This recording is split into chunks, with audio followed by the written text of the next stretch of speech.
This was my first time. Ano ba feeling ko? Actually, it's gonna save you a lot of time. So I can't wait to see that.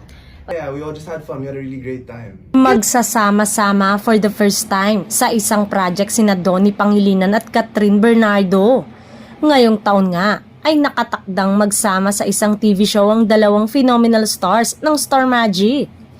Wala pang announcement ang ABS-CBN tungkol sa proyektong ito pero ayon sa isang source na nakausap ay ibang Donnie at Catherine ang mapapanood ng viewers dahil isang non-scripted format ang TV show na pagsasamahan nila.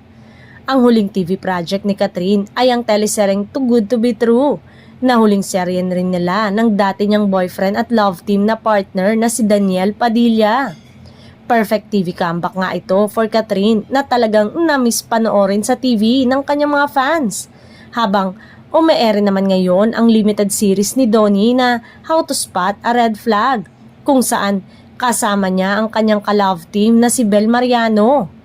Napili raw ang aktor sa project na ito dahil marami ang nagalingan sa kanya sa isang TV guesting niya last year. Exciting nga ang pagsasama na ito ni Catherine at Donnie kung saan may makakasama pa silang dalawang komedyana. Abangan ang official announcement ng ABS-CBN sa mga susunod na linggo.